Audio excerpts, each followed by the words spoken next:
Hello and welcome to the Deep NBA podcast. My name's Sean. Joining me today is the one and only Dante from Mr. Boffa, man. How are we? Sean, I only got one thing to say to you, baby. Yeah. My mayor is Jewish. No, I got it wrong. You got the worst possible wrong, Ray. At least have Dior and 5. Wait. Zoran Mamdani Jewish? Google. Just My mayor is Muslim, my bagel Jewish, my June is Pride, Knicks in 5. When Melbourne City won a title, I imagine that they did. Were people doing this with Jacinta Allen? My premier woman. What would be the food you eat in? What would be the ethnic food you eat in Melbourne? My Pasta? my chabapi. My fucking What's my chabapi? chabapi. It's the what is it? It's the Macedonian sausage. Oh, Yeah, if you go to a Preston Lions game at whatever HL Gate Reserve it is in the deepest part of Reservoir, that's what they're serving up, and it looks incredible. Have you had it, or has it got gluten and non-vegan? Yeah, it's foods? got gluten and VF in it, so Yeah. I haven't partaken, but I've had a can of Coke there and it was lovely. That's really funny. I don't know why that took me a second to crack into. Yeah, welcome onto the pod. Today we are talking about the Knicks winning the title. We are going to run through the second half of our over-unders, reviewing our over-unders before we're about to start the off-season in 2 weeks' time. Wow, it feels like only a year ago we did this, or 11 months. But first, Pearl Jam. You laughed a lot less at that than Marco did. New York Knicks, where do you want to start with? So this is the first time we've recorded since they won an NBA championship. I'll let you take the floor. It's crazy that the Knicks are NBA champions. Not least because 2 months ago when the playoffs started, this was not a team that anyone kind of thought was going to come out of the East, let alone make the finals after what was ultimately a kind of a disappointing 53-win season. 53 wins is nothing to sneeze at, obviously, but there was a kind of long stretch in the middle of the season where there was lots of Mike Brown kind of speculation that he was the wrong guy for the job, that he had lost the locker room, that he wasn't able to implement his ideas, even some Mike Brown hot seat chatter. Especially after they were down 2-1 in the first round. No, seriously, there was the Atlanta Hawks, no less. Yeah. And then they just went. They finished this postseason 16-3, which is like historic levels. They had the highest. They had the highest total point differential of any team in NBA history during a single playoff run. Cat and Brunson, I think, are the first and third highest plus-minus players of any player in a single postseason run. There's a million things about this that are like kind of unprecedented, and the fact that it's all happening in the kind of cultural sphere of contemporary New York, where we've seen, things happening in New York that would not happen in any other city during a similar kind of period, which has been awesome to watch from afar. But also a franchise that hasn't won in 53 years. Like, it's just awesome that it's all kind of, the pieces have all fallen the way that they have. Yeah, and I think on that New York point, obviously everything's so heavily publicized. When they made the Eastern Conference Finals and then lost to Indiana last year, they renamed every street, like the 1st through 12th streets, after Knicks. So there was a street called Ariel Huckporty Avenue, which was obviously not the one that they wanted people to visit. They wanted them to visit Jalen Brunson Street, I imagine. But stuff like that. And for this team, coached by Mike Brown in such a way that Mike Brown coaches, the fact that everyone had to go, where it's like, okay, Miles McBride, she's not going to play game 3. It's going to be a little bit of Jordan Clarkson. Jose Alvarado finishing off and also playing a part in that run to win in Game 4, like a Game 4 that we're all going to remember for the rest of our lives. Jeremy Sohan and Ariel Huckporty coming in for rebounds. Everyone except for Pacome Dadier played in and actually contributed to winning. I made a lot of jokes about how Jordan Clarkson shouldn't be out there, but he hit a couple of shots. There was a game where he had 2 threes. And then had a fast break layup and then an ugly turnover. But everyone contributed, and in this celebration that we're seeing in it for a team where everyone won, it was sort of like strength in numbers, to harken back to the calling cry of one of Mike Brown's former title teams. Pretty freaking cool. Pretty freaking cool. Do you want to talk a little bit about the hubbub that's gone on around, or do you want to talk more team building and game winning? Well, definitely the hubbub is lots of fun, but the thing that has kind of, and probably like a lot of people around the world, the thing that's really just captivated me is Jalen Brunson and the rise that he's kind of had as a player over the last 4 or 5 years. Because obviously towards the end of his Dallas tenure, he was really kind of turning it on and showing that he could be more than just like a really good backup point guard, sixth man type. But literally 5 years ago, when he was 3 years into his NBA career, he was kind of a complete afterthought. And the back end of that season, his last season in Dallas, the last season of his rookie contract, Luka was hurt and he kind of played a little bit more in a ball dominant role, and it was kind of like, okay, this is enough that people are able to kind of forecast what this guy might be able to do.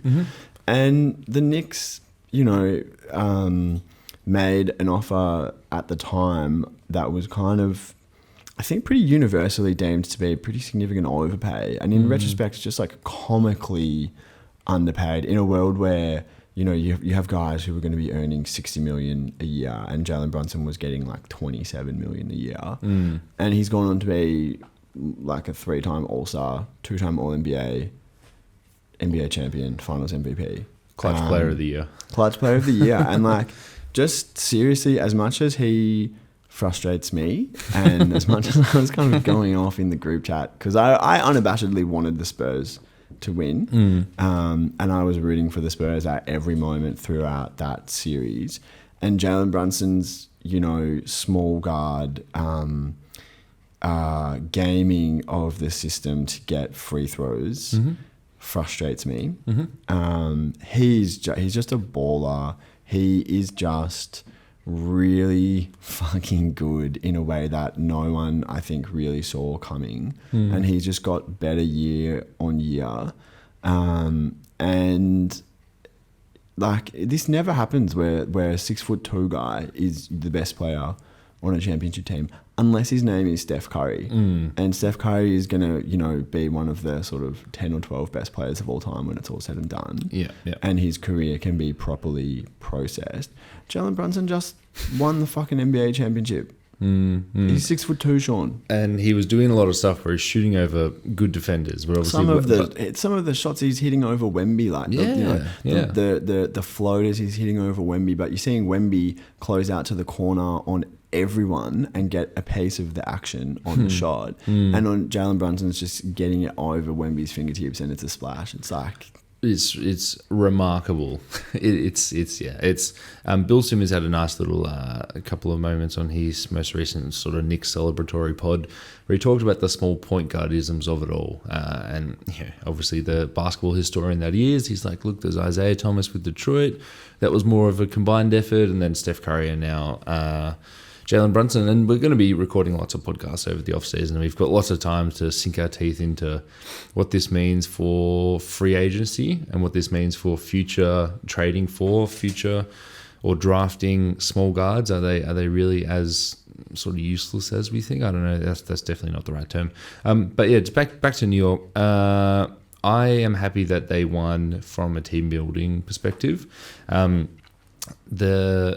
For the Spurs, if the Spurs had won this early in their process, where the fact that they were looking to Dylan Harper because he had played so well and so above his head and just didn't really have the pick and roll chemistry with Victor Wembanyama as the other two lead guards did in San Antonio, that wouldn't, like, a lot of digital ink and airwaves that we spend is talking about team building, and I think you and I can say that that's one of our most favorite parts about the NBA and the whole roster construction of it all. And for the Spurs to be like, okay, we have the 7'5" guy who's really, really good, and it doesn't matter who's around us, we can just win a title. I think this is quite good for at least my sanity in terms of like, hey, well, who's going to make their move? Who's going to sign PJ Tucker on the mid-level exception? He's going to unlock this system. And who's like, hey, to use the Rockets again, but trading for Chris Paul, that's a great off-season move to put next to James Harden, where it's like, okay, you've constructed this roster, you've looked at your strengths and your weaknesses.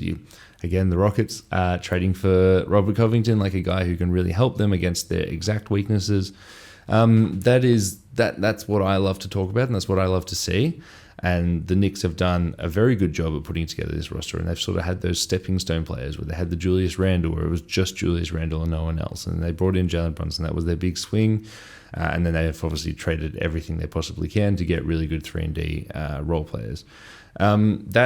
That's incredible, and I think this is sort of rewarding New York for putting together a team like that, and such a almost beautiful team where you just bring in the right coach, which maybe that's a knock on their team building that they didn't have the right coach for so long, but you bring in a coach like Mike Brown who can just utilize all these pieces, and it's like he's playing chess with this roster that goes 10 deep. On the other hand, the San Antonio Spurs are not that, and they will hopefully be that in the future, and I shudder to think what a truly optimized San Antonio Spurs roster looks like. But I'm happy, even though I'm just like you and I was rooting for them, I'm happy that they didn't win, because what would that mean for one of my passions, which is talking about team building, that they can just get the tall guy. Doesn't matter if Keldon Johnson's averaging 3.9 points in the playoffs. Doesn't matter that Devin Vassell forgot how to shoot as soon as he wasn't in OKC. You can just win because the tall guy's there and he wins. And he was quite convincingly beaten, even though the margin of victory for the whole series before Game 5 was, well, even after Game 5, what was it, like 7 points? Or I don't know off the top of my head, but 3 of the 5 games were less than a possession. Yeah. What do you think about the team building aspect? Well, I think the holistic perspective on the Spurs experience of this, from like an individual player and a coaching perspective as well. Like this is all of their first time in the playoffs. It's Mitch Johnson's first time coaching a full season. Mm-hmm. It's Dylan Harper's first time in the NBA. And some of the analogs of like really good, promising young teams with assets that we've seen in the last few years that come to my mind would be the OKC team from 3 or 4 years ago, the first season that they were good. Yep. And the Detroit Pistons from last year, where it was like, oh, it's a really nice surprise that Detroit Pistons won, mid-40s and made the playoffs. Mm-hmm. And the team building perspective of both of those front offices approaching the trade deadline of those seasons when it was clear that their teams were going to be good was actually, let's just stand pat. We don't need to do anything because we want to get these guys into the playoffs and we want to see how they handle it, and we want to have a more informed perspective on what this team needs and where we need to look after. The Spurs are in that exact situation, except they just beat the 1 seed and made it to the fucking NBA Finals, where they were...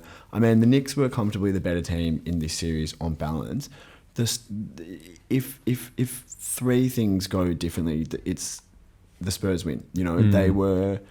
It's as close a 4-1 series as we've basically ever seen. You need the biggest collapse in NBA history and like multiple late game brain fades from Wemby and in particular De'Aaron Fox, who did not have a good series, to get out of this with that result. They now have the kind of insight on what happens when we're playing. They've got 2 full series against like elite teams in the playoff crucible to inform their decision making for how they build this team out, and you just could not have any better experience for all of these guys, coaching staff included, for the front office to then kind of say, how do we surround the tall guy with the best possible team that we can? And I mean, I don't expect anything to happen, at least not now, but the De'Aaron Fox question looms over the next couple of seasons. I think obviously he was hurt, but on balance of what we've seen over the course of this season, including the postseason, obviously Harper's role in the postseason was different than it was for the majority of the regular season. I think we can say on balance, with the 100 games that the Spurs have played over this season, that the Spurs' best two guards are Castle and Harper already. Yep. And that puts the timeline for making a decision on De'Aaron Fox has sped up because he's got a lot of money coming down the pipeline. And he hasn't been great for a few years. So all of this information that they've gathered, including the way that Fox has struggled, I think, puts them in an incredible position to be making sensible decisions for the way that they build this team out from now. Yeah. And the experience point, just to go back to that for a second, I think often of the Boston Celtics, who, when they had that run with Kelly Olynyk and Evan Turner and so on, I remember listening to obviously a lot of Evan Turner. Yeah, a lot of Bill Simmons, and he, they were saying, should we trade everyone away and just tank? But Marcus Smart was a rookie that season, and he said, look, if Marcus Smart's going to be the guy to lead us in this next era, let's give him playoff experience. Can we get him rookie playoff experience? And then a few years down the line, they've got Kyrie Irving, and they're like a fully fledged playoff team. They signed Gordon Hayward, rest in peace, that first game of the season. But Jason Tatum was a rookie in that season because they had the Brooklyn picks. Jason Tatum got playoff experience and playoff exposure extremely early in his career, and he's gone on to be the best player on a title team. We have a minute and 24 seconds until dinner's ready. Where do you want to end on the New York Knicks celebration intro?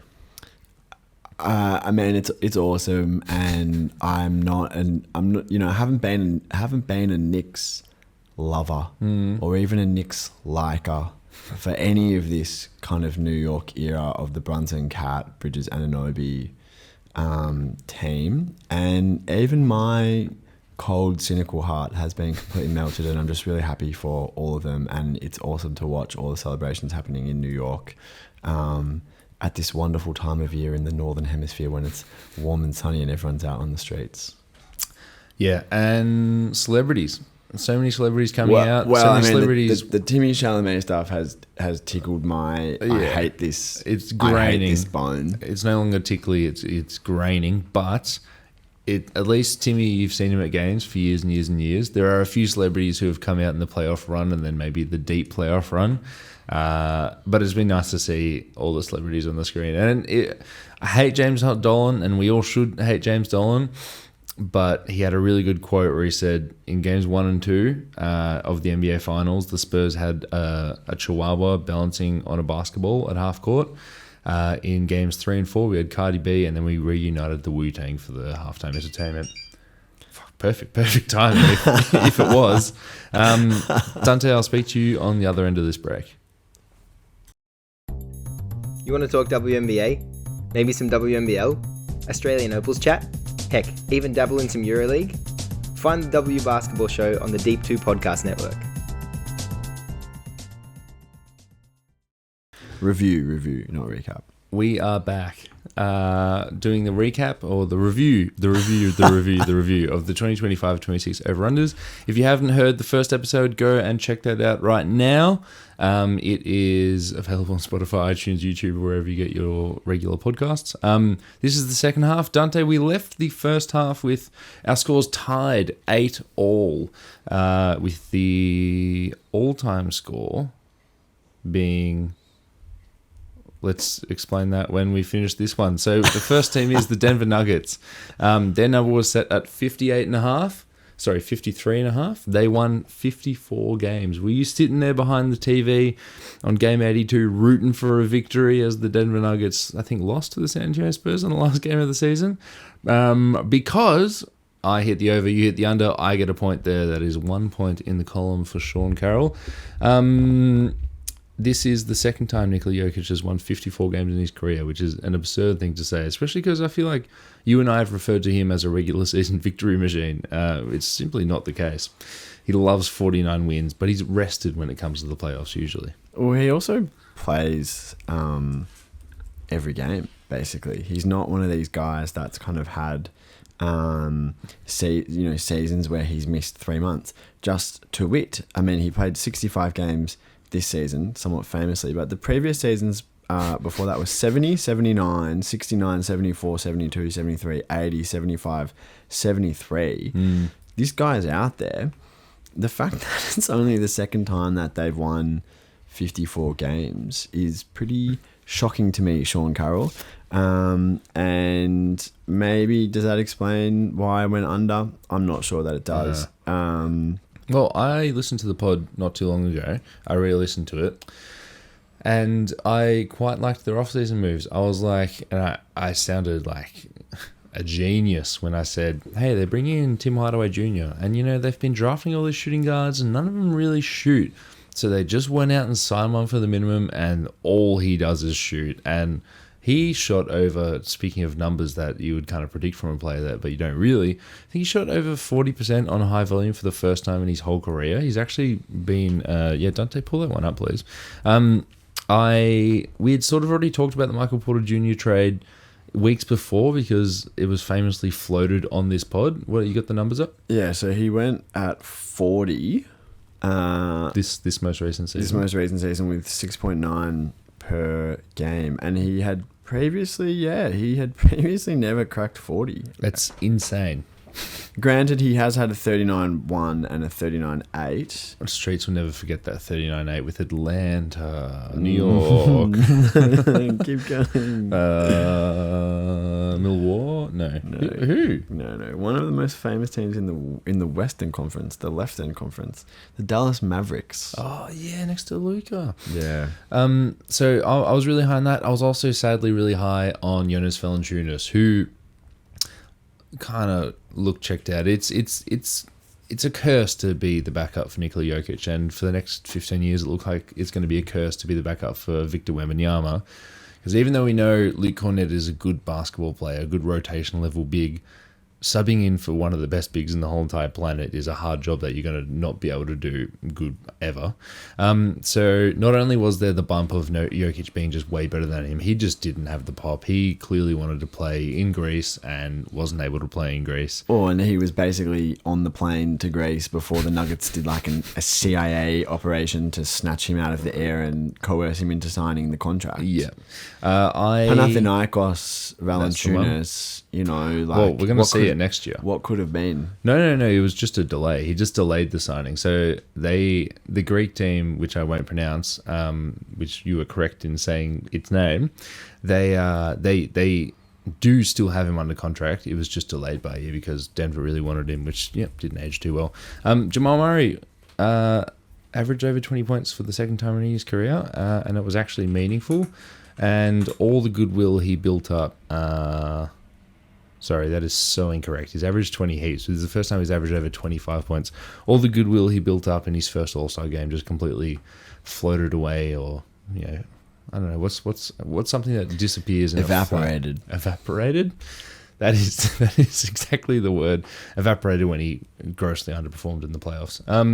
Are you happy with this? I mean, I only got over by half. You got under by half. Well, yeah, whatever. I mean, I got bigger problems in my life than whether the Nuggets won an extra game or not. I think also no mention of Peyton Watson. Nothing to smile about in my life. I just want to know where were you on the Cam Johnson MPJ deal in the pod last August? I thought it was an incredible trade, and it could only be good. But for every Tim Hardaway Jr. who hits a career high in threes while playing next to one of the best distributors on the planet, the guy of the exact same ilk who should have the exact same bump did not. And I mean, that's the most surprising thing to me, and I mean probably a lot of people. But I remember being a bit more trepidatious about it. And you definitely were, yeah. I think largely because of his injury history, which I kind of lived through as a Phoenix Suns fan, but which was also very prevalent in his time in Brooklyn. And it actually ended up being because he wasn't very good at basketball, which I don't think many people would have had on their bingo card. I mean, I just looked up his numbers. He's gone 12... 4, 2.5 on 48 and 43 and 84 splits with an almost 60% effective field goal percentage. Those are pretty good numbers, but he was pretty shit for the majority of the season, and didn't elevate them at all. And I mean, I think especially given the fact that MPJ basically went and became an all-star in Yeah. Brooklyn. If I read those numbers out to you and said, oh, Koa Pete did that in his rookie season next year, you're like, oh my God, awesome. If you read those numbers out to me last off season and said this is what he's going to put up, I would have been like, yep, that sounds like a pretty good Cam Johnson season to me. Yeah, but what I was going to say is that he got paid $21 million to do that. So it's like if a rookie does it, or it's a rookie off the bench, okay, cool, right? But yeah, he's getting paid to be a starter, and he wasn't a starter or a closer. Yeah, I mean, you said, just to track back a little bit, no mention of Peyton Watson. Probably we talked about Christian Brown, who, what the fuck happened there? Yeah, if I mentioned these numbers, you would be like, that's Koa Pete next season. Yeah, Christian Brown, like, major step back and injury issues the first half of the season. And yeah, he can't shoot, and scary. Seems like it's going to be a problem because they just extended him and they didn't extend Peyton Watson. There was a report this morning saying that multiple teams are calling about Aaron Gordon, and the Denver Nuggets are not trading him. But the report did mention that they are open to trading Christian Brown if anyone wants him. The Minnesota Timberwolves, their number was set at 50.5. They won 49 games. We both hit the over. Unfortunately, the number was under. But if Anthony Edwards doesn't get injured, we're both comfortably winning this, I believe. Do you agree? Yeah, I do. However, that's the game. So, this is a good team. And again, like, the playoffs kind of roll around and it's just like they're a really tough out every year. Penny for Anthony Edwards. Thoughts seeing Cat win the NBA championship with the New York Knicks? Yeah, I need to go back and read my article that I wrote a couple of years ago about what can you do with Cat as your best player. I wrote something along those lines. We'll tell him, oh, by the way, you should just become an awesome big man defender on the perimeter, and you should bottle up the guy that finished third in the MVP. Yeah, and you should do everything that people have been telling you to do for your whole entire career in only a 3-week span. Well, yeah, and everything that you kind of proved pretty definitively that you can't do, but then apparently you just can. Yeah, I am, and we talked about the Knicks before the start of the pod. Well, actually on the pod, but I'm excited to see what they do games 1 through 25 of next season. What's this team going to look like? Is it going to devolve back to, this is a discussion for not right now, but is it going to devolve back to pick and roll heavy? Is Cat going to be an all otherworldly defender? We'll see. Oklahoma City Thunder, their number was set at 62.5. They won 64 games, which is the over. Both you and I said the over, and I explicitly wrote, but only by like a couple of games, not 10. It sounds like you were very high on them potentially getting to the famed 7 or something. Was I? Jesus. That's crazy. Wow, I mean, a lot of people were talking about it. This is, I think, the first time that one of these overs that's been set starting with a 6 has actually kind of come off, because we've had Boston has had this a few times, Denver has had it, Milwaukee has had it a few times, where it's been set at, say, 58.5 and above. And this is, I think, the first time in the Deep 2 era that it's kind of come off. Yep. The fact that they did it essentially without J-Dub as well is, I think, really noteworthy. And we had no idea. When we recorded this in August, like, we knew J-Dub was injured.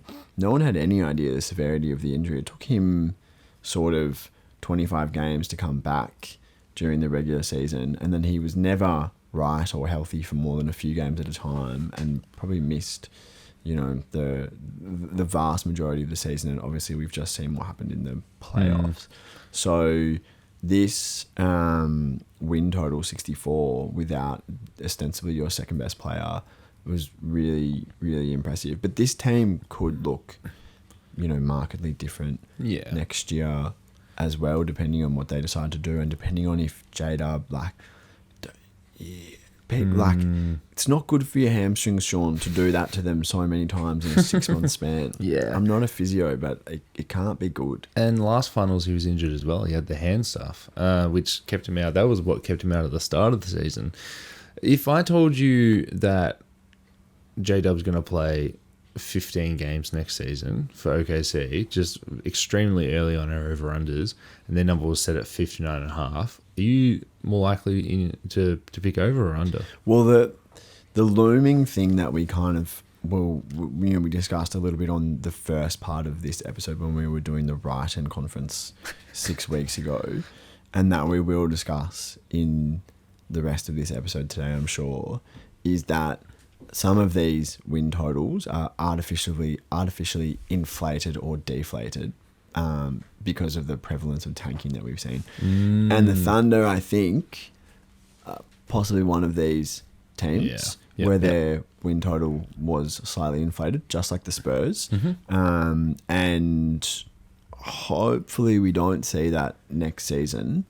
So I would say no. I wouldn't take that. I wouldn't take that at 59.5 because I think there'll have to be 59 wins hopefully next season that you earn basically every single one of them. Yeah. You're not playing against some kind of monstrosities that are wearing NBA uniforms. Who did you fucking text me about? Or maybe it's even as a joke in here in the run sheet about the Dallas Mavericks. John Poulicatis. Yeah, I mean, that guy played. We got a lot to talk about John Poulicatis, mate. We'll save that for the Dallas section. Shot 40% from 3, by the way. I'll talk about it then. He's quite a fun player. Speaking of getting a little bump because you're playing too many tanking teams, the Portland Trailblazers. Their number was set at 33.5. They won 42. Both you and I hit the over. We both said they just had too many good basketball players and they don't have an incentive to tank because they didn't want to tank.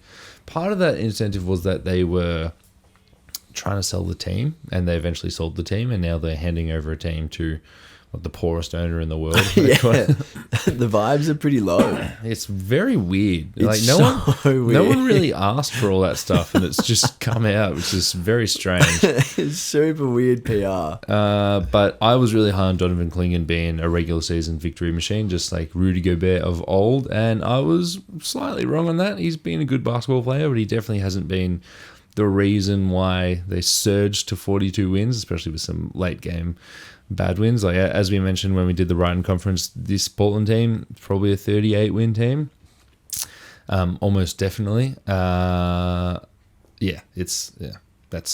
it. Well, what do you think? Well, I mean, obviously Denny, was huge and went from being a pretty good starter in his first season in Portland to being an all-star. Yeah. And he didn't make All-NBA, did he? He didn't because of the games, I think, but you keep talking and I'll look that up. A fringe All-NBA kind of guy and like a high volume. He didn't. He played 66 games but didn't make it. Okay, and that feels fine. He would have been one of the first few out. Yeah.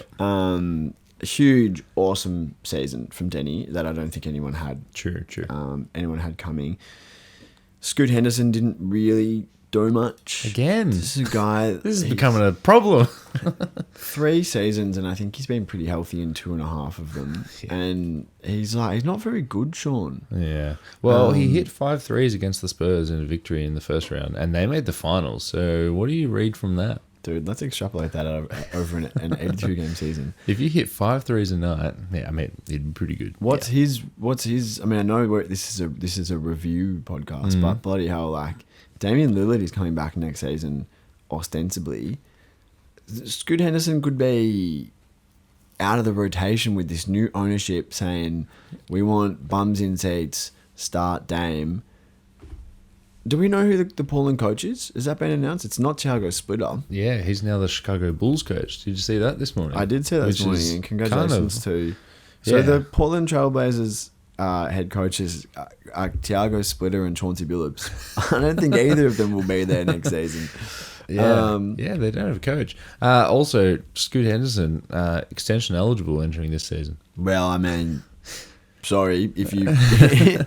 That's one where it's like, if you prove to be a good basketball player, we will pay you at the end of the season. But at the moment, buddy, you get ready to learn Chinese. Get ready to experience the Barossa Valley. The Utah Jazz, their number was set at 18.5. so low. But you and I both said under. They ended up winning 22 wins, which was over. I wrote down here that you really need a guy like Brian Keefe to really bottom out. They just sort of like the Brooklyn Nets last season. They just sort of won too many games too early on, and their basketball team was just too talented. They didn't actually have a piece. You and I were talking about just having a look at who can really pop as that star. Like Walker Kessler, we said he's sort of there. He played 0 games or 1 game for the year. He had that horrible injury. We talked about Cody Williams. We talked about Isaiah Collier, but we didn't talk about Keontae George, who had an extremely depressing second season, but now it looks like he can be definitely an all-star in the future and potentially an all-NBA player. And he played so well that the Jazz, whether they were going to do this or not, I think from my perspective, they were like, okay, well, we've got that piece. We're going to get another high draft pick. Let's make a swing with the financial flexibility that we have. And they traded for Jaren Jackson Jr. midway through the season. It just really sucks about the injuries that plagued him once he put on a Utah jersey. But I guess, you can only win 22 games once. The fact that Keontae George was so good that it forced them to sort of go this route, or it confirmed with them that they can go this route, we definitely didn't talk about that in the podcast. Yeah, and I mean, the Isaiah Collier conversation. I remember saying to you, Sean, who's the point guard? It seems silly in retrospect. Do you remember talking about backup point guards? Do you remember when we talked about Walter Clayton? Yeah, I do. And the frost mouth or frostproof. But it's in Florida, and it definitely doesn't freeze over. And then we got it up on Google Maps. Oh, dude, we have fun on this podcast. And then after the pod, we kept scrolling on Google Earth around frostproof river, and there was a river called like Sketchy Lake or something. Yeah, point guards, Utah Jazz.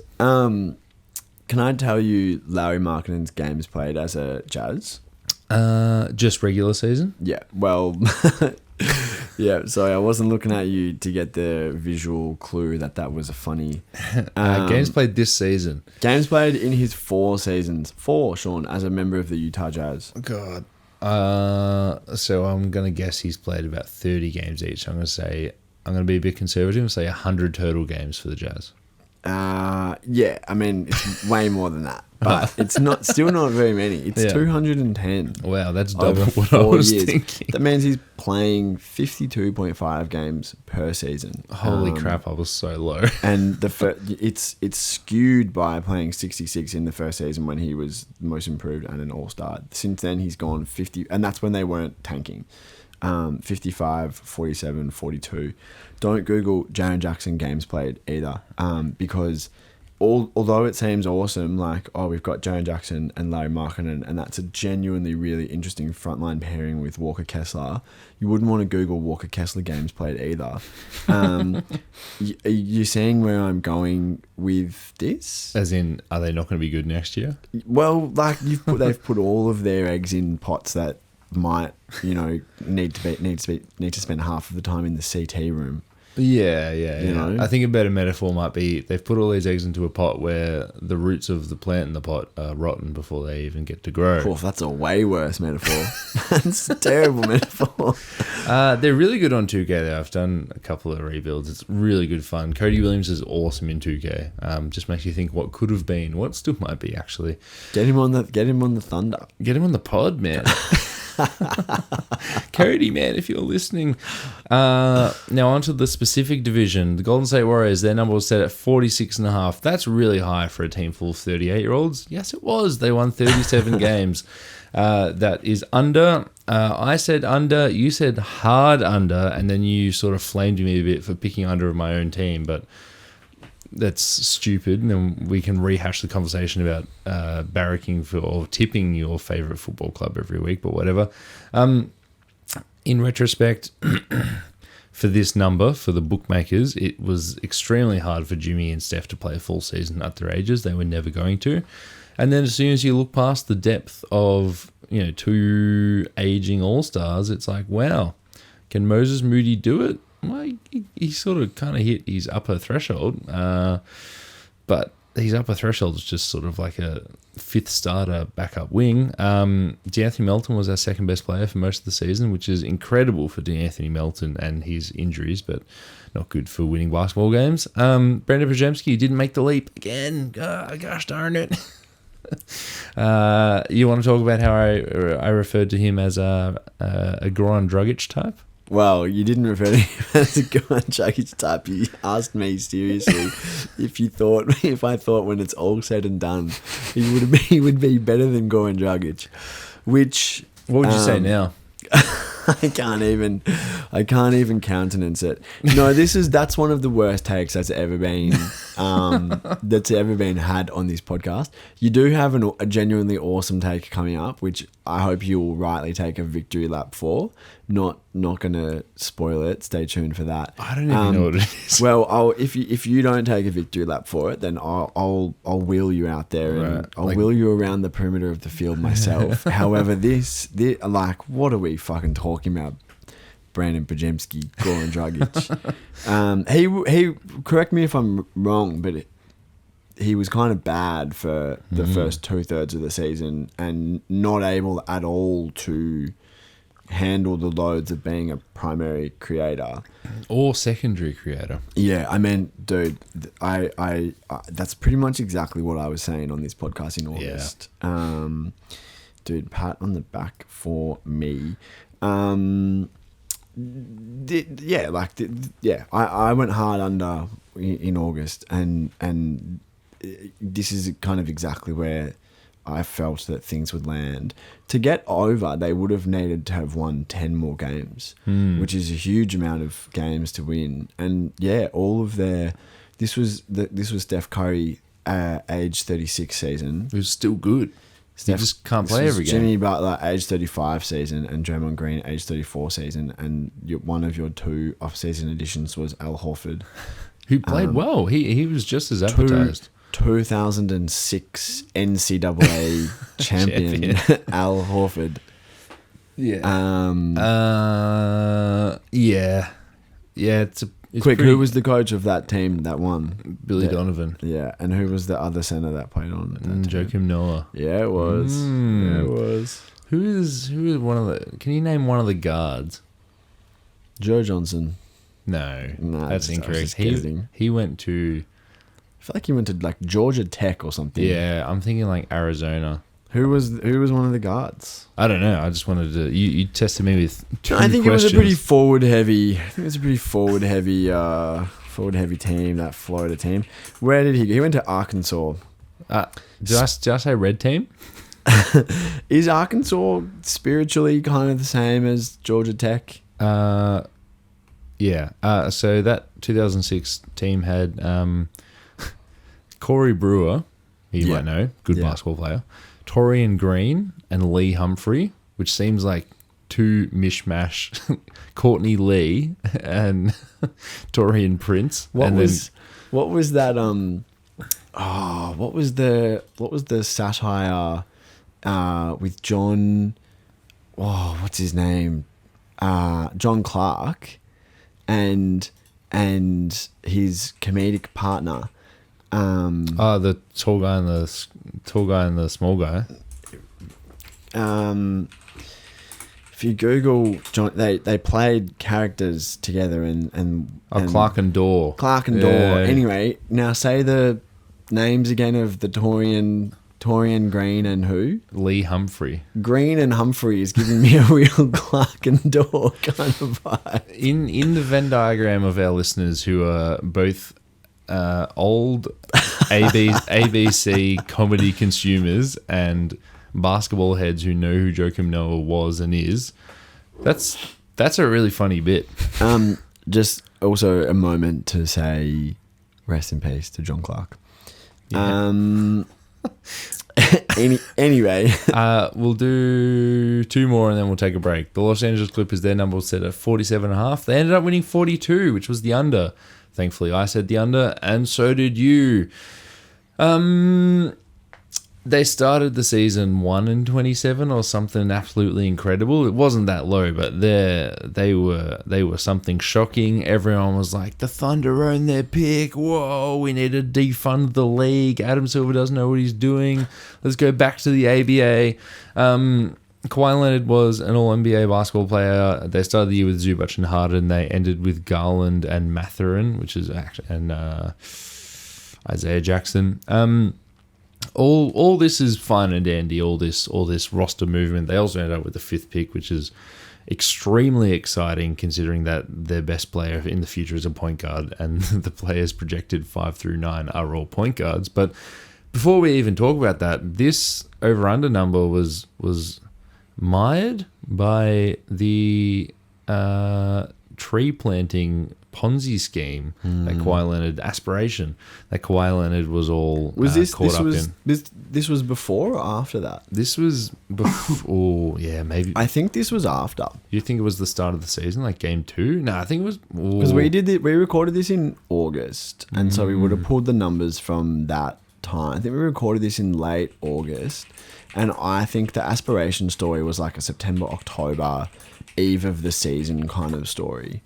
Because 47 September 2025. That's when the story. This number was set pre-aspiration. Okay. So the fact that that story broke, which also, by the way, like, sorry, can we get a resolution? No, Dante, you're being greedy. Well, so like, I completely understand what you're saying. And sorry for butting in, but before just talking about that topic, what would you think if Adam Silver came in and was like, hey, we just found out this was really illegal and tampering. We're going to take your 5th pick away from you. No one's going to get it. We're just going to skip to the next team. So Brooklyn gets the 5th pick and then everyone moves up one. Would you think that is like fair punishment? I don't know because there's no precedent in this league. But this is a pretty lucky opportunity where they've lucked into this pick. Indiana are missing. Indiana are still going to miss their pick, right? Is this like, oh, hang on, this is a really good opportunity? Because what else are you going to do? You're going to void the contract. Void their, well, not even because he's 50 years old, right? But are you going to say, hey, you miss out on 2 first-round picks in 2030 and 2031, which is a bit unfair to the fans, I think. Maybe we shouldn't even be thinking about that. I think this opportunity sort of popped up where they've gained this pick while they're sort of still good. Is that a good enough punishment? I don't know because it's kind of abstract. Like that pick coming to the Clippers from Indiana has sort of nothing to do with Kawhi Leonard and the material advantage that they gained from tampering. If that is indeed what happened, that the punishment would have to be something related to that, which to me is like voiding the contract. Although I suppose a financial punishment is not necessarily related directly either to the sporting advantage that they gained by circumventing the salary cap. So do you ban Steve Ballmer? Yeah, something like that. Like, yeah. I mean, do we ban the only left-leaning and highest spending owner in the league? Yeah. We ban it and we sell it to the Orlando Magic owners who are also Trump cabinet ministers. Davos. Yeah. You can't be called Betsy and not just be absolutely sinister. Yeah, she's the education minister, I believe, if she hasn't been fired since the last time we did this.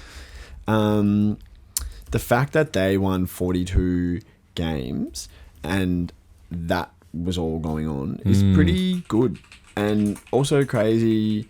That they lost 21 of their first 27. 21 of 27. So they were 21 and they're 6-21. Yeah. What a horrible way for me to say that. No, I was Googling United States Education Minister whilst you were doing that. So I was not processing it properly.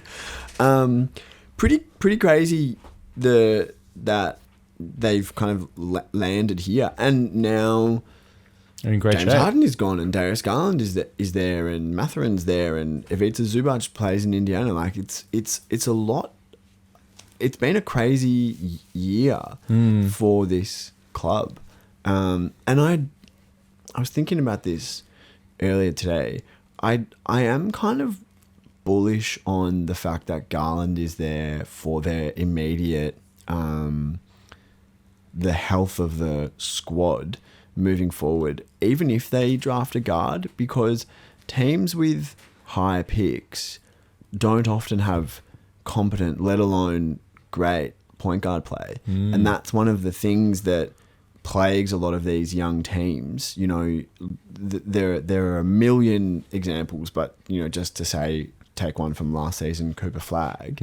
He's not playing next to a point guard, so he's a guy he's not a point guard, and he has to do a lot on the ball, and he's just not ready to do that. And so you're asking players who shouldn't be in that position to kind of have to take on more of a load before they're ready. Whereas this team, whoever they draft, even if they draft one of the young guards, they're gonna have like competent point guard play and be able to just run an offense with their young core, which I think will be really valuable for them moving forward.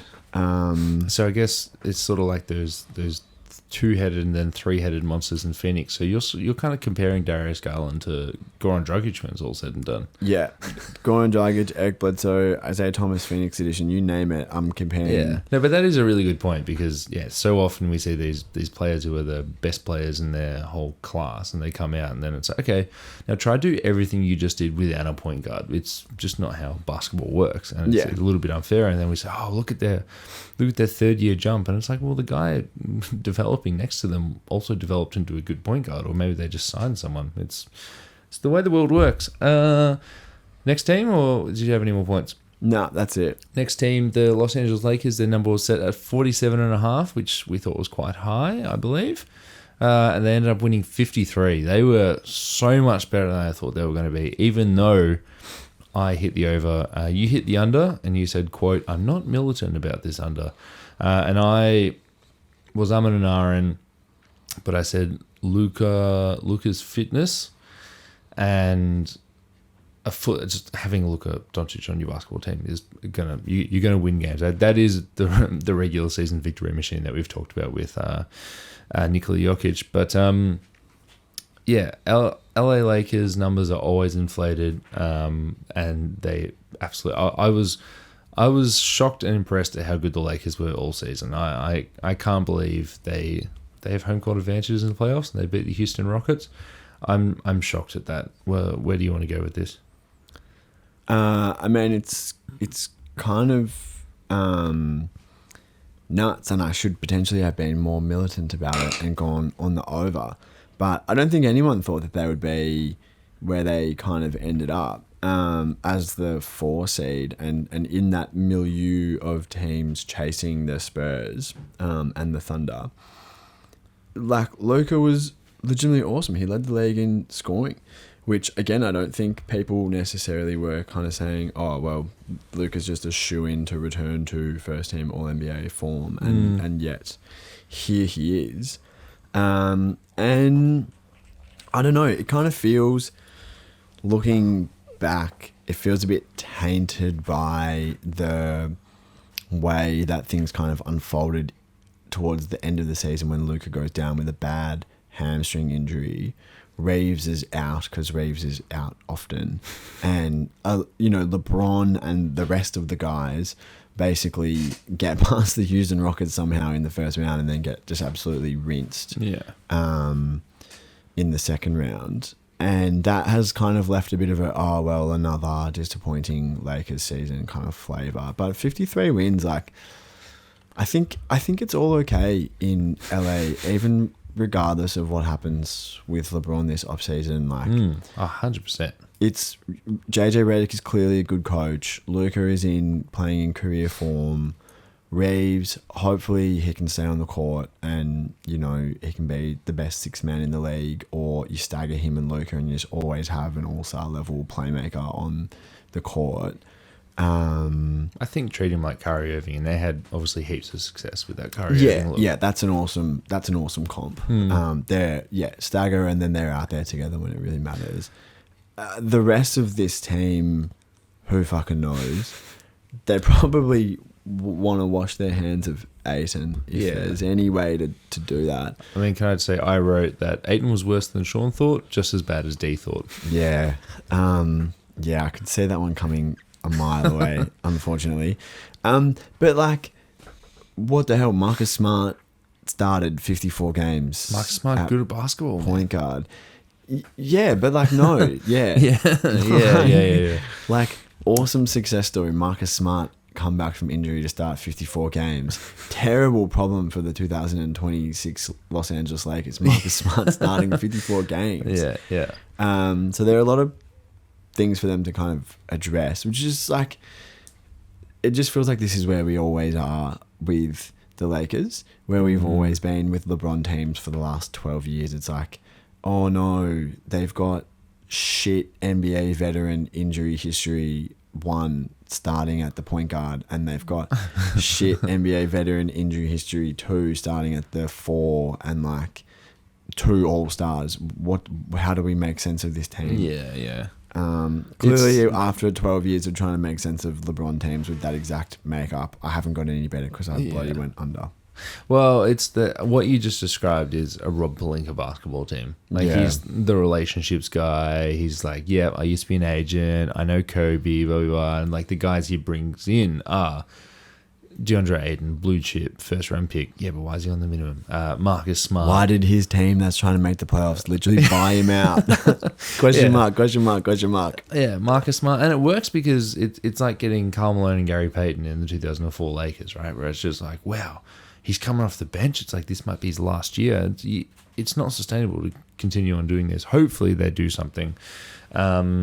Jake LaRavia was like their one young pick. He looked good for the first half of the season, then wasn't good for the second half. Like, objectively wasn't good.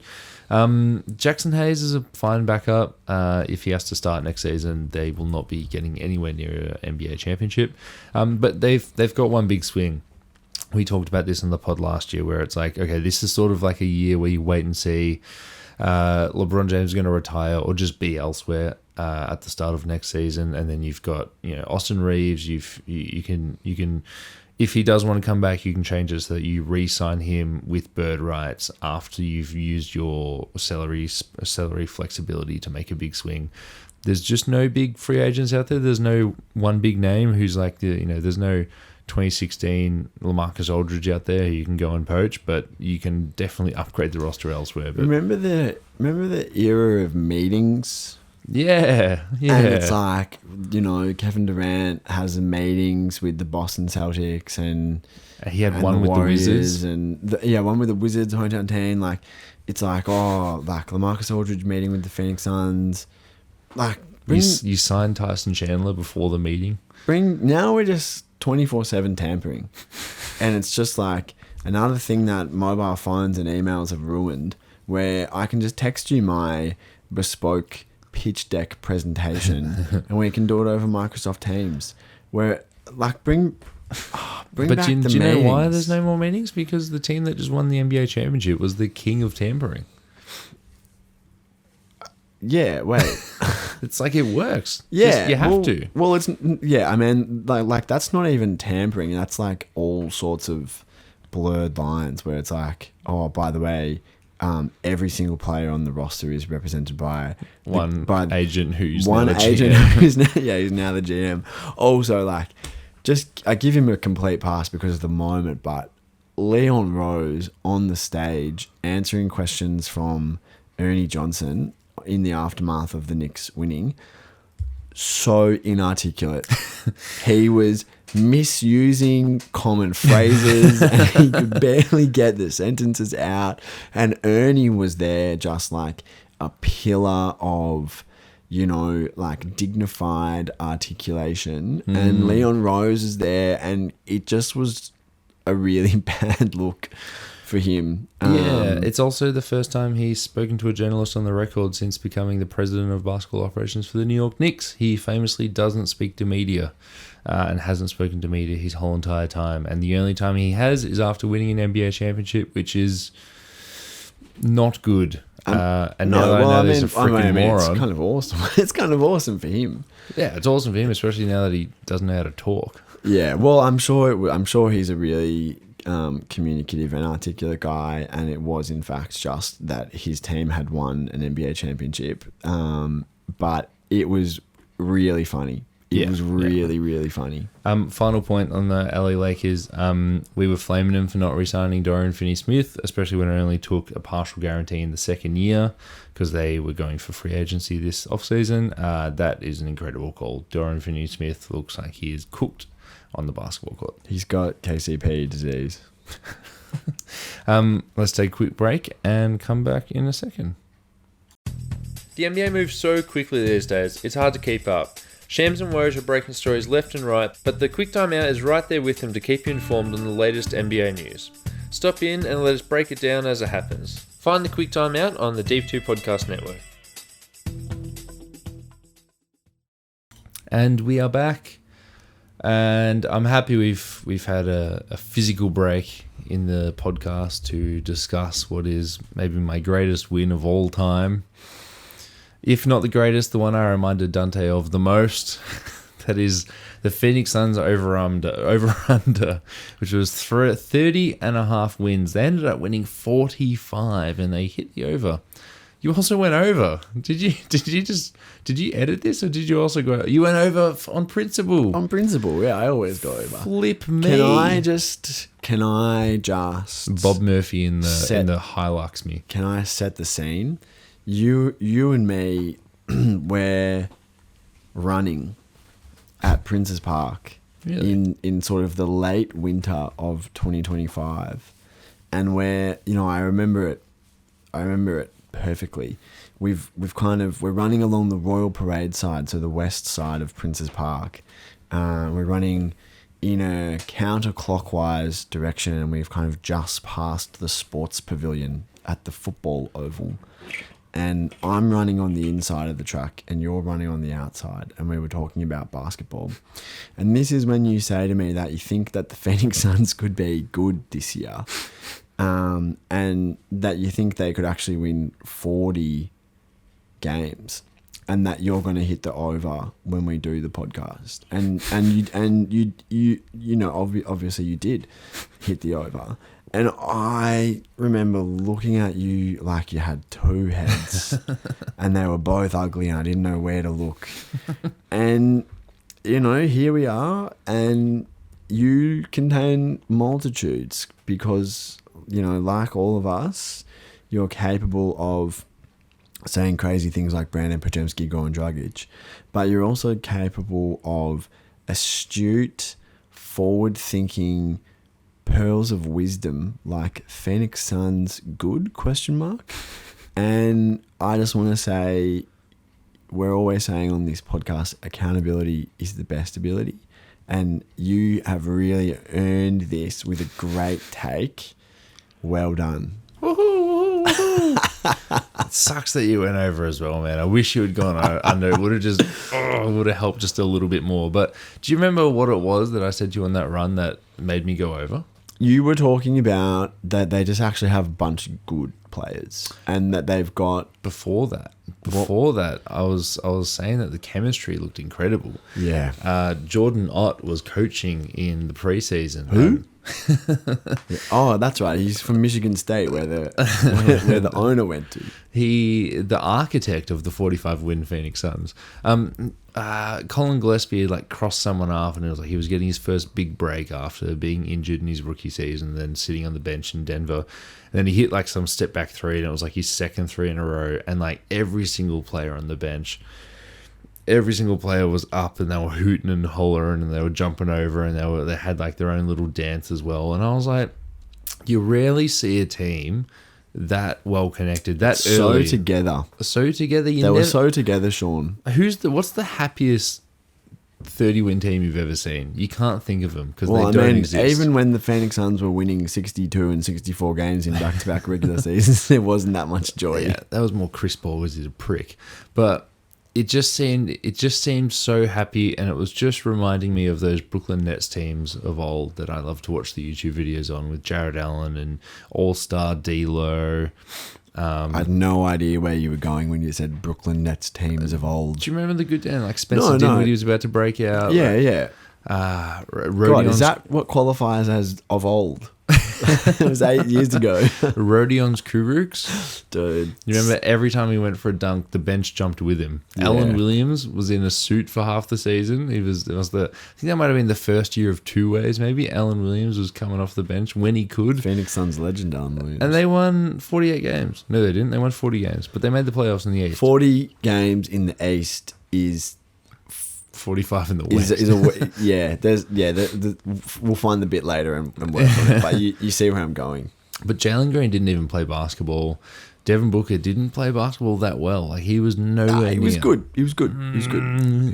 No, he wasn't. He was good. Dylan Brooks, what if I told you that the first play of every single game would be a post-up for Dylan Brooks on his primary matchup, and it would be good, reliable offense? Yeah. That's cool. The Dylan Brooks stuff was genuinely crazy. And then what if I told you that he was sort of an offensive creator to himself, but then he got injured for 20-odd games, and he still hit this number. Dylan Brooks, 20.2 points per game, 1.8 assists. I also said Nick Richards, just a fine backup. Just good to have a good backup.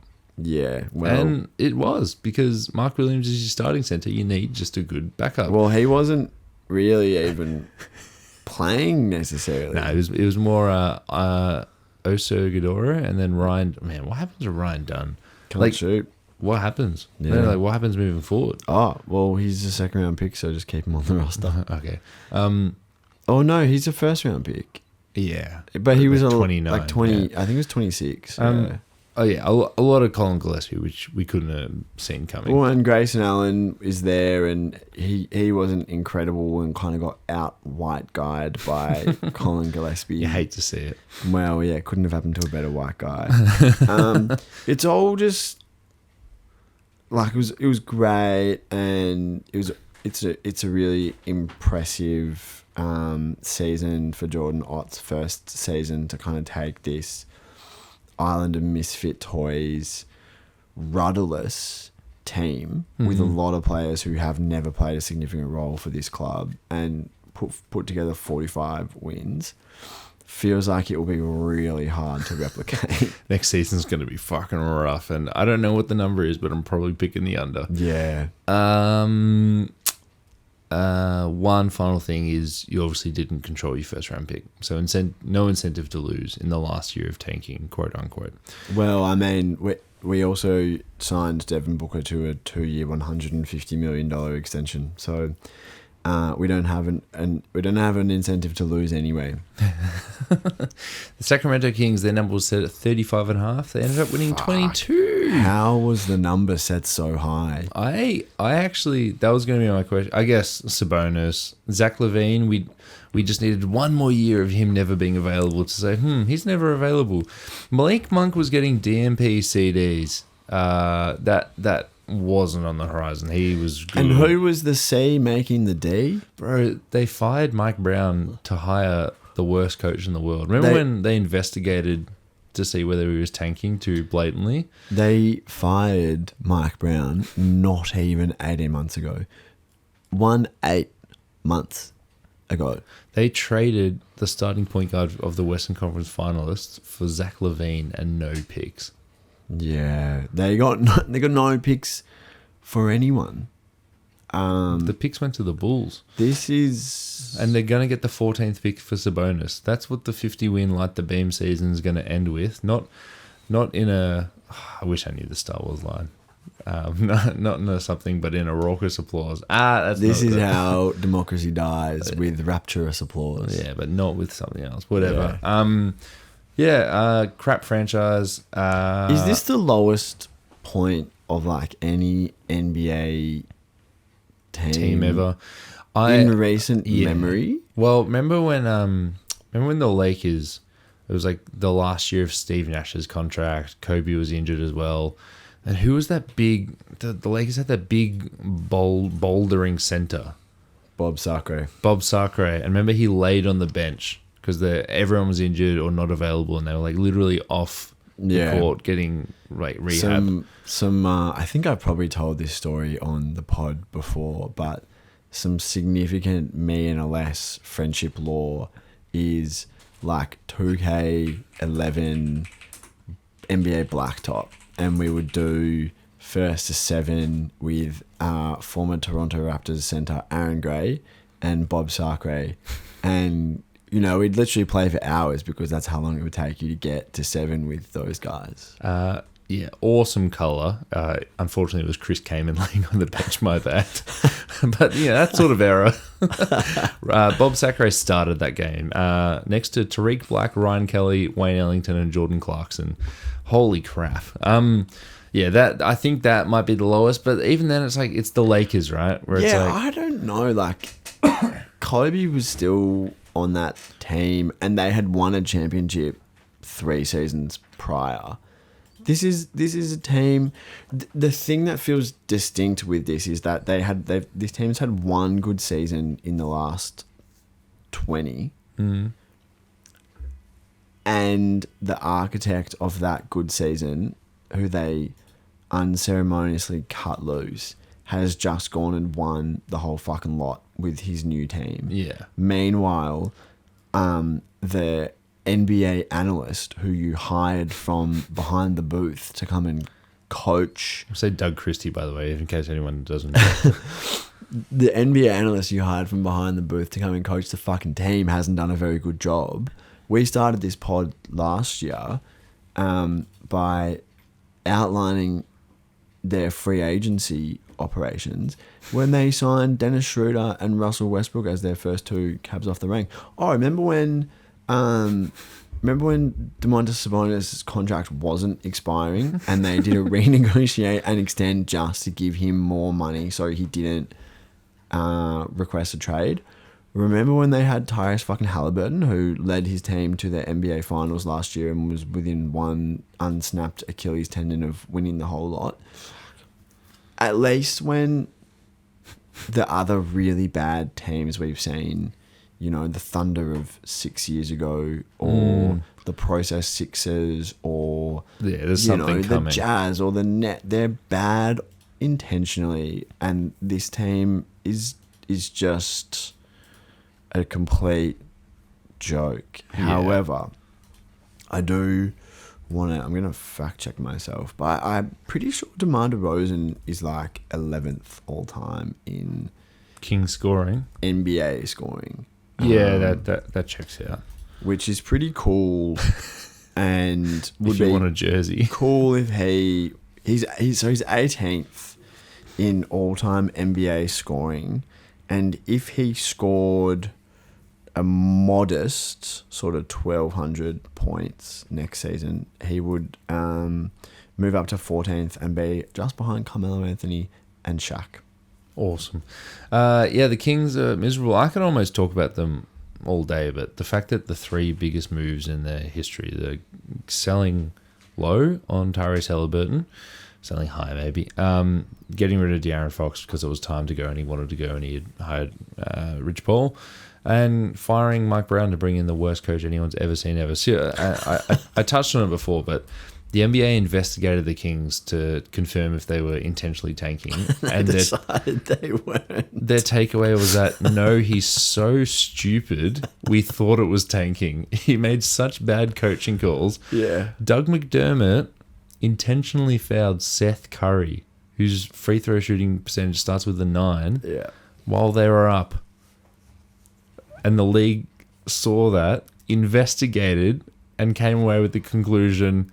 No, he wanted to. He's just dumb. Just dumb. How I can't even imagine what the investigation must have looked like. They would have gone through every possible avenue to confirm that he was just stupid, and they didn't fire him on the spot. The Kings ownership didn't fire him on the spot. But that's right. Their GM, what's his name? The guy, Scott Perry, the architect of the bad Knicks and bad Orlando Magic. You're right. This is depressing. I'd do anything for just one sip from the fucking the fountain of McNair. At this point, for some reason I can't get all the team's stats in front of me, but Keegan Murray looked like a good 3-and-D role player. And no, you can't win a championship with one 3-and-D role player and no offensive creators or defensive big men. But he played 23 games last year, which is like, oh, damn, okay. Well, I hope he can play those games again. He also can't dribble. They're paying Killian Hayes 2 allotments. Oh my God. Yeah, no, they're playing him, but they're paying him 2 allotments because they waived him and signed him again. Okay. The Dallas Mavericks, their number was set at 39.5. They entered the season with Anthony Davis, Kyrie Irving, Klay Thompson. Wow, what is this? The 2016 All-Star squad? But they only won 26 games. How did that happen? Those guys don't play often or they're bad. Yes. I drafted Kyrie Irving with like the 8th pick in fantasy because I thought he was going to have a killer second half of the season. I thought they were going to be sniffing. Wait, the 8th pick? Yeah, no, like my 8th round. Oh my God. Yeah, my 8th round. Sean, my heart almost leapt out of my chest. We both said under. They went under. The joke you want me to say is that John Pouladakis played 13 games. Derek Lively played 7. That's never a good sign. So bad. Have you seen Pouladakis? Like, if you had watched 13 Dallas games, it probably wasn't the final 13. So the answer is probably no. But do you know his whole deal? Nah. So he's a jump shooter, full stop. With a name like Pouladakis, I imagined. You know how Sam Merrill doesn't shoot many shots inside the paint? Yeah. This dude shoots less. Yeah. He was running a fast break once, and he pulled up from midi because it was open. Like, it's him and one defender, and he pulled up. Like, he has like 0 field goal attempts in the paint. It's like he's playing mixed basketball and the guys aren't allowed. The guys aren't allowed in the paint. paint. Yeah, that is exactly how he plays. But his jump shot is extremely moist. He's a really good shooter. He'll probably play 1 more year, maybe 2 more years in the NBA, and then he's going to be like a career Euro guy, and you're going to see him every 4 years at the Olympics. Who's the Melbourne United shooter? Chris Golding. Yeah, he's like got less touch around the rim than Chris Golding. Yeah, well, At the I mean, Olympics. Chris Golding's an Australian basketball legend, but I wanted to ask you as well, are you planning on doing anything special in the second game of the season, touch wood, for Derek Lively's 100th? I need to put the decorations up. That's really funny. He's entering his 3rd season, so He's entering his 4th season, so he's Whoa. played 3 full seasons and he's played 98 games, which is so low. That's less games. I'd be willing to bet that's less games than Steph Castle played this year. Derek Lively, have you got it up in front of you? Yeah. Do you know how to spell Derek? Yeah. Crazy. It's kind of nuts. He's gone the classic DER. That's instant classic, by the Yeah. way. But then he's gone ECK. I mean, for what it's worth, he spelled Lively wrong as well. As soon as you say the big hunch. I mean, we're gonna get his teammates to cheer him off after. Probably bloody injure him again if they do that. This was a bad season for Dallas in just about every way except for Cooper Flagg, which was awesome. No, Ryan Nemhard looks like a career backup point guard. Brandon, we've literally just talked about the Kings. It can't be but worse. I mean, this is like fine. Ryan Nemhard, whatever. Musa Cisse looks good. Ryan Nemhard could look like the next coming of whoever, but this team came in. McConnell. This team came in with genuine playoff aspirations and Anthony Davis on the team. Yeah, Marvin Bagley rejuvenated his career. He cut his teeth in the second half of this season. Lively missed the whole season, basically. Gafford probably should have missed the whole season. He made it to 55, but was battling through, some crazy stuff. I'm going to find out. I saw too many Instagram stories of Daniel Gafford with his portable PlayStation 5 built into a suitcase on the team plane. He must have set the NBA record for a starting caliber player playing single minute totals in a game, because he had so many. I should know. I had him in fantasy for a chunk of the season. He had so many games where it was like 1 of 4 in 8 minutes with 3 rebounds and 2 turnovers. And this team was supposed to have size and They were a title contender in their eyes. multiplicity on the front line with Davis, Lively, and Gafford and Flag, and it just all went to shit so bad. This team had Luka Doncic 18 months ago. Yeah. And Kyrie, and they had just been to the finals. Next team, the Houston Rockets. Their number was set at 55.5. We both went over. I am happy to hit an asterisk on this because we put this number down before, and also the number was going to change, but this is before the Fred VanVleet injury. They ended up winning 52 games, which is under, so we didn't get it. Yeah, could you imagine if this team had a point guard? Yeah, kind of. I mean, I'm not super convinced. I mean, we never saw it. I'm not super convinced that like Fred VanVleet is awesome. I think having a point guard in your roster is pretty awesome, but that doesn't stop KD from tweeting. No, yeah. Well, I mean, yeah, they have too many wings and not enough shooting, and a tempestuous 37-year-old superstar. But Reid Shepherd, had the opportunity, and I think has proven that he probably won't be a high-level player. Obviously has his physical limitations, but he's kind of not quite a good enough shooter or ball handler to really be out there in, high leverage situations. And Eamon Thompson, I think, was pretty disappointing on the whole, especially with kind of where expectations were admittedly set for him sky high after his really impressive season last season, but basically was not able to take on a more ball dominant role. And I think, at least at this stage in his career, definitely needs to be surrounded by creators and be a play finisher rather than a play maker.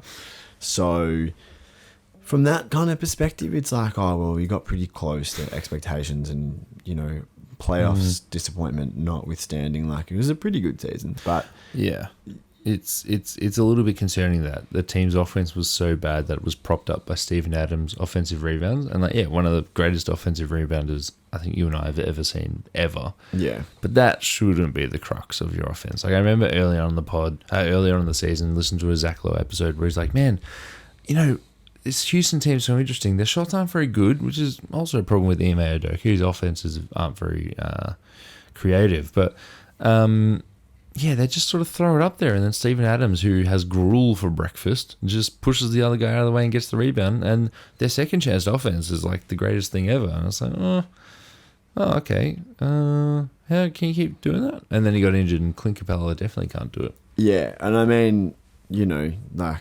again, 52 wins. We just saw a team that won 53 win the whole lot. So it's not a bad season, but they just have a lot of guys that I don't know. When you look at them in the right light, they seem completely complementary and strength on the strength. And then when you look at them in the wrong light, it's kind of like, do we really need, like Tyree Eason and Jabari Smith Jr. to be on big contracts?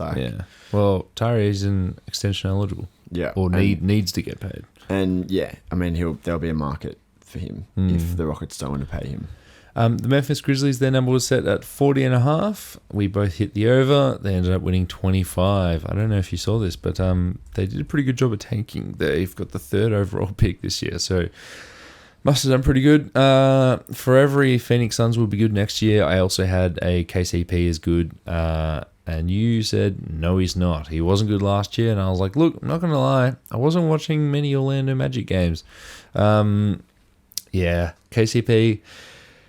couldn't tie it all together, and I guess it was a sort of early teardown before the real teardown. We sort of looked at that Desmond Bain trade like, oh wow, they got such good value for him. Oh, they've got so much flexibility, and we were sort of thinking of that like, oh, this flexibility could be good, but it's not actually. They sort of took that as a giant stepping stone down. They traded Jaren Jackson Jr. and then what's the guy's name? Like Nayshak. Do you know the guy I'm talking about? Whenever you turned on a Memphis game late in the season. Nayshak. Yeah. Jamai Mashak. Yeah, well, I have to say I wasn't turning on many Memphis games late in the season. 31 games played, 21 minutes, 6 points per game. that probably says enough about this team, to be honest. What do you want to talk about the Memphis Grizzlies? Well, just like for different reasons, but the same vibe. You can look at these guys and the Mavericks and say, like, where they were 2 years ago, 3 years ago, and just be like, what the fuck happened? Yeah. Possibly even more inexplicable with the Grizzlies because they had 3 young stars, 2 of whom were bona fide All-NBA players. Jaren Jackson has been a defensive player of the year, and Ja Morant was, on an All-NBA team at age 21. And this is kind of where they are, where it's like, Jesus Christ, you kind of got not that much for Jaren Jackson and you have no one on your team, and they just changed the tanking rules to make it like much less appealing. Yeah. And Ja Morant has played, gonna do some quick calculations, 79 games in the last 3 years. So that's he's on less than Derek Lively. So yeah, if all goes according to plan, we'll get Ja Morant's 100th for the last 3 years, sometime early in the season. Ty Jerome, who was one of the best free agency signings of the offseason, played 15 games. Yeah. He joined Jaren Jackson Jr. as opening night DNPs with an injury. I did on this pod last time suggest that there was some campaign potential with Ty Jerome, and that I wasn't head over heels with the move. And obviously, he was awesome for Cleveland the year before, and he's just missed this whole season through injury. However, I'm claiming like partial victory lap. I'm going halfway around the field and then cutting across, because I was saying, geez, I think I've seen this movie before and I'm not that convinced by Ty Jerome. And here we are. This is just a really depressing situation. And like, no one's trading anything for Ja Morant. If anyone, is trading anything at all, you're not getting any assets. You could probably at best salary dump him, but even that feels like an impossibility at this point. And we're now going into the kind of second straight season of saying, Ja Morant just needs to play well and rehabilitate his value so that we can kind of figure out what the next move might be. It's getting him to play has been hard enough. Getting him to play well feels like a crazy kind of situation here. Yeah. It's, again, we've just done the Kings. It's a lot better than the Kings. If you can just salary dump, if you don't have to give up anything to get rid of Ja Morant, that's pretty good. You're in pretty good shape. It's like Colin Coward, really good basketball player. We didn't even mention him before, and even just now. And Jalen Wells looks to be a really good basketball player as well. Really good as in 3-and-D wing.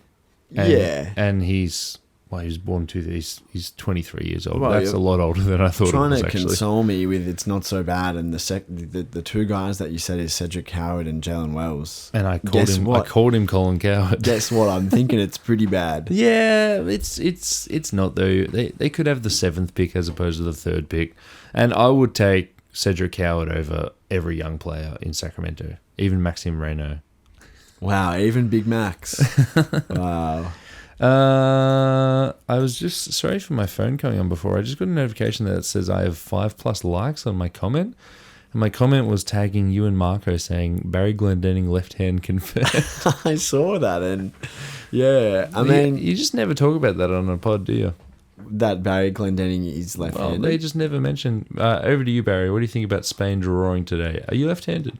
Well, the context of the video as well was that Barry was de-seeding some chilies for a chili con carne. A chili con carne that he was making for himself and Max on their extended European World Cup vacation together. And look, I'm up for Max, ribbing Barry as much as the next guy, but what was that all about? It seemed not even worth getting the phone out for that. He's chopping up a chili. Seemed like he was doing it fine. I was like, Max, come on. Don't be so desperate for content. Speaking of desperate for content, should we smack these last 2 out? The Pelicans, someone thought they were going to win 30.5 wins. They won 26, and we both said under. Should we move on? I think the biggest point of note was that they came to Australia before the season started. Well, and Remy saw Derek Queen in the Gucci store or something. And Fears. Jeremiah Fears. Yeah, and they asked him where the good clubs to go in Melbourne are. And he said Chapel Street. What was Remy doing in the Gucci store? He was buying a gift for his beloved. Yeah. Yeah, well, fair enough then. The San Antonio Spurs, their number was set at 43.5. That's so funny because Marco goes for them. That's his favourite team, the Pelicans. The Spurs, their number was set at 43.5. They ended up winning 62, which went over. I said over with 3 exclamation marks, and you said over. Yeah. I thought they were going to make a leap, but I didn't think it was going to be this much. I thought if Victor is healthy, as much as I was high on... Who's the Portland big? Klingon. As much as I was high on Klingon, multiply that for Victor Wembanyama. I think he's just the bee's knees, this guy. I see titles in this guy's future. I think he could be in for a big season, Sean. It's and I'm sure I went on about the incomplete roster, but we now know that the incomplete roster doesn't even matter. It's a pretty good team when you've got a 7'5" monster behind you. Yeah, it's a majorly good team. You go. No, please interrupt. Well, me. I was gonna say because it's pretty clear cut what's going on here. Are you worried about them losing Sean Sweeney at all?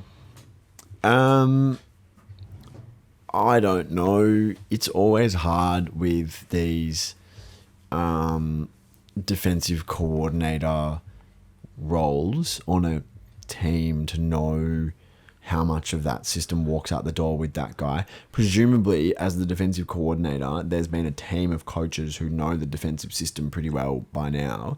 And maybe Sean Sweeney is the innovator that keeps on adding little wrinkles to that keeps it fresh and relevant. And those wrinkles and relevance will walk out the door to Orlando with him. But maybe not. And maybe Mitch Johnson and the rest of the staff know pretty well what's going on and they can build on that, or they bring in someone who's as good as Sean Sweeney, or maybe Sean Sweeney isn't even good and it's just that Wemby's on the team. It's really hard. You don't see the decisions that coach makes very often because the head coach is the one whose decisions you see, and the head coach is the one with a system and executive authority. So I really don't know, but I'd be okay with saying, well, Castle, is one of the best perimeter defenders. Harper is an awesome perimeter defender. Vassell in the playoffs was a pretty good defender, and we've got Victor Wembanyama. And they've got an off-season to add more. Yeah. Bro, how good is it going to be when they just get rid of Mason Plumlee and Bismack Biyombo and just make them like player development coaches? I haven't even thought about that for a second. 2 roster spots. What have you got against Bismack Biyombo and Mason Plumlee? They didn't play a second in the playoffs, and Victor was suspended for one of them. That's Mason when, not if. No, it's already happened. It's in the past. I know, but that's that's what. That's who it is. That's who it is. Yeah. It's just imagine getting 2 roster spots back. I'm gonna Google Bismack Biyombo career triple double. Bismack Biyombo. I reckon you can just type Biyombo. Oh, it's 0. Career high assists, 5. Yeah. He did it with Orlando. Oh, remember when he got paid in Orlando? Yeah. What a time. Dude, do you remember during the 2011 Nike Hoop Summit when Bismack Biyombo was playing for the World Select team and famously registered 12 points, 11 rebounds and 10 blocks in a performance that remains historically notable as the very first recorded triple-double in the history of the Nike Hoop Summit? And he did it with blocks? Dude, where were you when? So I guess he has had a triple-double. All right, Bismack Biyombo career highs. Can you guess his career high in points? I'm going to say like 18. 21. Yeah. What's his career high in rebounds? 21. 25. Yeah. That's pretty good game. I can believe that. Although it was on March 17th, so you have to imagine there's a bit of end of the season shenanigans going wrong. Career high free throw percentage in a season? Let's say 62. All right. Oh, 62. Whoa, far out. 70. This past season with the San Antonio Spurs, he shot 71.4 Whoa. from the line. However, last season with the San Antonio Spurs, he shot 40%. Wow. From What's the real the number? free throw. From the free throw line. If you move 40%, if you move it across a couple columns, it doesn't look so bad. Despite bursting onto the world stage with the triple-double and the Nike Hoop Summit, that was actually the Nike Hoop Summit's first ever triple-double, where he had 10 blocks alongside whatever in 11. What's his career high in the NBA for blocks in a game? Let's go 8. 7. Yeah. All right. Well, Dante, is there anything you want to wrap up about? The score. So in the Eastern Conference, I got 8. You got 8. In the Wrighton Conference, the Western one, You got it the other way around. you got 9. I got 11. Make a wish. I have gained 2 points on you this over/under season, which puts me at a grand total across the years we've been doing this since the 2020-21 season. I have 97 wins, victories, points. You have 94. Wow. I am leading you by 3, Dante. Is that accurate? Because I thought that I was leading you after Tim. No, I've got it automated on this spreadsheet, so it shouldn't. Well, look, 94, 97, I feel like on balance, that's probably about right. Well, I'll tell you what, on balance, it's bang on correct. Yeah. Well, look, Sean, it's as I said to you off air, when we're in the mid to high single digits, I feel like I feel really comfortable. I feel like you can get my hands on you and bring you down to my level. But when we start hitting double digits, I really feel like your high-powered offense pulls away from me in a way that I just can't match. And so it has proven this season, with you putting 11 out of 15 through, which is an amazing score. However, mark my words, next season, for the 26-27 season, I will bring you right down back into the muck of confusion with me, and we will be hitting the 6s and the 7s in each conference. So mark my words. 7. I'm just trying to, just before we do say goodbye, and thank you for that thread. It really adds a flair to the podcast. In terms of conference victory, let's go yearly victories. We tied in the second year we did this, so let's count that as a win. Yearly victories. What, count that as a win for who? Both. For you. Okay, let's count that as a tie. I am 3-1-2, and you would be the inverse of that. So 3-1-2 is my score for doing these over. So I'm 2-1-3. Yeah. Yeah. Well, all the chips down next season, boy. which is what we said last season. When I swear I was tied, and I've just won by 3, so that checks out. No, but you won by I won by 2. 2. Yeah. So something is alright. So something is alright. Dante, thanks very much for coming on the podcast. It has been a pleasure to have you on. This is your home as much as it is I. And I will speak to you the next time I speak to you. Peace.